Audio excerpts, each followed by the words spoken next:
ब्रह्मा जी बोले, हे नारद, दक्ष की कन्या सती उस स्थान पर पहुंची जहां देवता, असुर और मुनियों द्वारा अत्यंत उत्सुकता और कौतूहल के साथ एक महान यज्ञ संपन्न हो रहा था।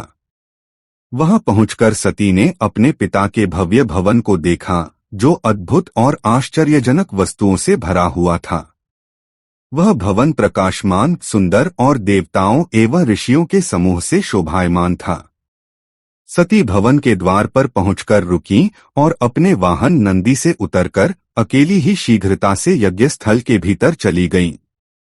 सती को वहां आते देखकर उनकी यशस्विनी माता असिकनी, वीरिणी और बहनों ने उनका आदरपूर्वक स्वागत और सत्कार किया, परंतु उनके पिता दक्ष ने उन्हें देखकर भी कोई सम्मान या आदर नहीं किया। यहाँ तक कि शिव की माया के प्रभाव से भयभीत अन्य लोग भी सती का आदर करने से चूक गए।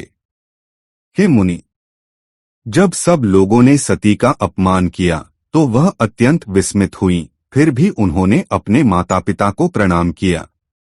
सती ने उस यज्ञ में भगवान विष्णु सहित अन्य देवताओं के लिए अर्पित भागों को देखा, लेकिन शिवजी के लिए कोई भाग वहां दिखाई नहीं दिया। यह देखकर सती के मन में असहनीय क्रोध उत्पन्न हुआ। उनका अपमान होने के बावजूद वह क्रोध से भरी हुई सबको क्रूर दृष्टि से देखने लगी और ऐसा प्रतीत हुआ मानो वे अपने पिता दक्ष को भस्म कर देंगी। तब उन्होंने कठोर वाणी में कहा। सती ने कहा, आपने परम मंगलकारी भगवान शिव को इस यज्ञ में क्यों नहीं बुलाया, जिनके कारण समस्त चराचर जगत पवित्र होता है, जो स्वयं यज्ञ स्वरूप हैं, यज्ञ वेत्ताओं में श्रेष्ठ हैं, यज्ञ के अंग, दक्षिणा और कर्ता हैं, उनके बिना यह यज्ञ कैसे पूर्ण हो सकता है। अहो, जिनका मात्र स्मरण करने से ही सब कुछ पवित्र हो जाता है, उनके बिना किया गया यह यज्ञ निश्चित ही अपवित्र हो जाएगा। द्रव्य, मंत्र, हव्य और कव्य ये सब भगवान शिव के स्वरूप हैं। उनके बिना यज्ञ का आरंभ करना कैसे संभव हुआ? क्या आपने शिवजी को साधारण देवता समझकर उनका अपमान किया है? हे अधम पिता, यह स्पष्ट है कि आज आपकी बुद्धि भ्रष्ट हो गई है। ब्रह्मा, विष्णु आदि सभी देवता भगवान महेश्वर की सेवा करके ही अपने अपने पदों पर प्रतिष्ठित हुए हैं। निश्चित रूप से आप अभी तक भगवान शिव के महान स्वरूप को नहीं जान सके हैं। ब्रह्मा, विष्णु और अन्य देवता तथा मुनिगण अपने स्वामी भगवान शिव के बिना इस यज्ञ में कैसे सम्मिलित हो सकते हैं? ब्रह्मा जी बोले। ऐसा कहकर शिवस्वरूपिणी परमेश्वरी सती ने विष्णु और अन्य सभी देवताओं को एक एक कर डांटना शुरू किया और कहने लगी। सती बोली, हे विष्णु, जिन्हें श्रुतियां सगुण और निर्गुण दोनों रूपों में वर्णित करती हैं, क्या आप उन महान शिवजी को उनके यथार्थ स्वरूप में नहीं जानते? हे विष्णु, पूर्वकाल में भगवान शिव ने शाल्व आदि रूप धारण कर कई बार आपके सिर पर हाथ रखकर आपको शिक्षा दी थी। फिर भी हे दुर्बुद्धि, आपके हृदय में ज्ञान का संचार नहीं हुआ और आपने अपने स्वामी शंकर के बिना ही इस यज्ञ में भाग ले लिया। हे ब्रह्मा, आप जब पूर्वकाल में 5 मुख वाले होकर गर्वित हो गए थे, तब सदाशिव ने आपके 5वें मुख को हटा दिया और आपको 4 मुख वाला बना दिया। क्या आप उन शिवजी को भूल गए? यह तो आश्चर्य की बात है। हे इंद्र, क्या आप शंकर जी के पराक्रम को नहीं जानते? उन्हीं शिवजी ने अपने कठिन कर्म से आपके वज्र को भस्म कर दिया था। हे देवताओं, क्या आप सब महादेव के महान पराक्रम को नहीं पहचानते? हे अत्रि, हे वशिष्ठ और हे मुनियों, आप सबने यह क्या कर डाला? जब शिवजी दारुवन में भिक्षाटन कर रहे थे और आप सभी मुनियों ने उन भिक्षुक रूपी रुद्र को शाप दिया था, तब शापित होकर उन्होंने जो किया उसे आप कैसे भूल गए? उनके दिव्य लिंग के प्रकट होते ही समस्त चराचर जगत जलने लगा था। ब्रह्मा, विष्णु और अन्य सभी देवता तथा मुनिगण मूर्ख हो गए हैं, जो भगवान शिव को छोड़कर इस यज्ञ में आ गए। वेद, शास्त्र और वाणी जिनसे उत्पन्न हुए हैं, वेदांत द्वारा जिनका वर्णन किया जाता है, उन भगवान शंकर को जानने की कोई सीमा नहीं है। उन्हें जान पाना असंभव है। ब्रह्मा जी बोले, हे नारद, इस प्रकार क्रोध से भरी हुई जगदम्बा सती ने व्यथित हृदय से वहां अनेक बातें कहीं।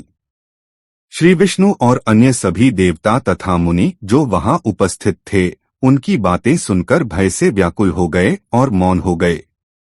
तब दक्ष ने अपनी पुत्री सती के इन वचनों को सुनकर क्रोधित होकर उनकी ओर क्रूर दृष्टि से देखा और उन्हें कठोर वाणी में उत्तर दिया। दक्ष बोले, हे भद्रे, तुम्हारे बहुत कहने से कोई लाभ नहीं है। यहाँ तुम्हारा कोई काम नहीं है। तुम चाहे यहाँ ठहरो या चली जाओ, लेकिन यह बताओ कि तुम यहाँ क्यों आई हो। सभी विद्वान जानते हैं कि तुम्हारे पति शिव मंगल रहित, अकुलीन और वेदों से बहिष्कृत हैं। वे भूत प्रेतों के स्वामी हैं।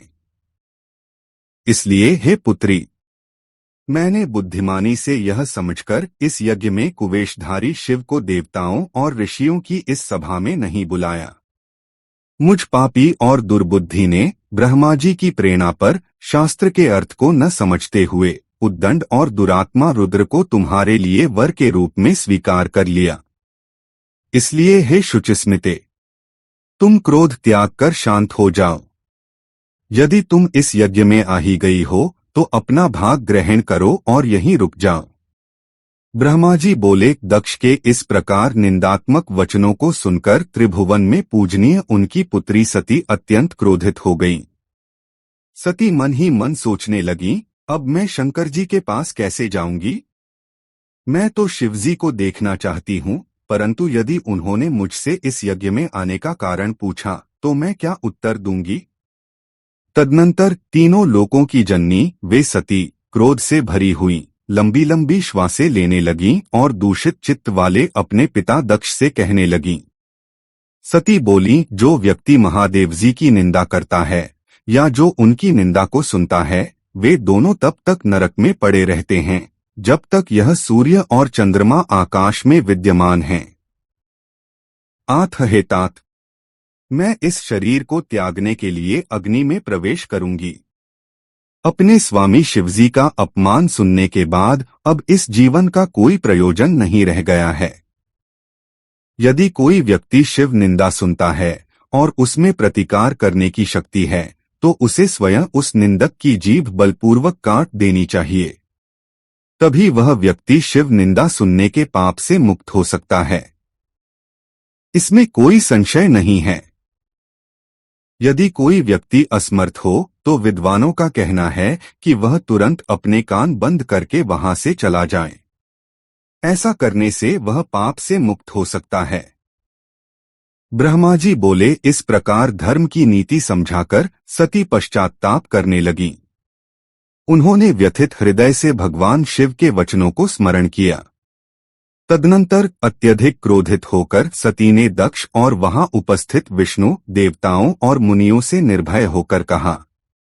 सती बोली, हे तात, आप शिवजी के निंदक हैं, इसलिए आपको इसका परिणाम भुगतना पड़ेगा। इस लोक में आप महान दुख भोगेंगे और अंत में कठोर यातनाएं सहनी होंगी। इस संसार में जिन शिवजी का न कोई प्रिय है और न ही अप्रिय, उन द्वेषरहित महादेव से आपके अतिरिक्त और कौन वैर कर सकता है। दुष्ट लोग सदा ईर्ष्यावश यदि महापुरुषों की निंदा करें तो यह कोई आश्चर्य की बात नहीं है। लेकिन जो लोग महात्माओं के चरणों की रज से अपने अज्ञान का अंधकार दूर कर चुके हैं, उनके लिए महापुरुषों की निंदा करना सर्वथा अनुचित है। जिस महादेव का नाम शिव, इन दो अक्षरों का उच्चारण यदि मनुष्य वार्तालाप के दौरान भी एक बार कर ले तो वह समस्त पापों का शीघ्र ही नाश कर देता है। हे खलस्वरूप दक्ष, आप उन पवित्र कीर्ति वाले, निर्मल और अलंघ्य शासन वाले सर्वेश्वर शिव से वैर करते हैं। यह आपकी मूर्खता का प्रमाण है। महापुरुष जो ब्रह्मानंद रूपी रस का पान करने की इच्छा से शिवजी के सर्वार्थदायक चरण कमलों का निरंतर सेवन करते हैं और जो शिव संसार के सभी प्राणियों पर शीघ्र आदरपूर्वक उनकी इच्छाएं पूर्ण करने की कृपा करते हैं, उन सबके बंधु महादेव से आप मूर्खतावश द्वेष करते हैं। जिन शिवजी को आप अशिव, अमंगलकारी कहते हैं, क्या उन्हें केवल आप ही जानते हैं? क्या ब्रह्मा, विष्णु, सनकादि मुनि और अन्य ज्ञानी उनके स्वरूप को नहीं जानते? सती ने कहा, भगवान शिव, जो कि अत्यंत उदार और कृपालु हैं, वे अपनी जटाएं फैलाए हुए, कपाल धारण किए हुए श्मशान में भूतों के साथ प्रसन्नतापूर्वक रहते हैं। वे अपने शरीर पर भस्म और नरमुंडों की माला धारण करते हैं। फिर भी जो मुनि और देवता उनके चरणों से गिरे हुए निर्माल्य, पूजा के फूल को बड़े आदर के साथ अपने मस्तक पर चढ़ाते हैं, इसका कारण यही है कि भगवान शिव साक्षात परमेश्वर हैं। वेदों ने 2 प्रकार के कर्म बताए हैं, प्रवृत्ति मार्ग, सांसारिक कर्म, और निवृत्ति मार्ग, आध्यात्मिक कर्म। ये दोनों परस्पर विपरीत हैं और एक व्यक्ति इनका एक साथ अनुष्ठान नहीं कर सकता। लेकिन भगवान शिव तो साक्षात परब्रह्म हैं। वे इन दोनों ही मार्गों से परे हैं और इनसे परतंत्र नहीं हैं। हे पितः, अणिमा आदि योग सिद्धियां जो हमें सहज रूप से प्राप्त हैं, वे आपको प्राप्त नहीं हैं। हम आपके यज्ञशालाओं के प्रवृत्ति मार्गीय कर्मों का त्याग कर चुके हैं, जो केवल धूम मार्ग, पुनर्जन्म का चक्र प्रदान करते हैं। हमारा ऐश्वर्य अव्यक्त और निराकार है, जिसे ब्रह्मवेत्ता मुनिगण निरंतर पूजते हैं।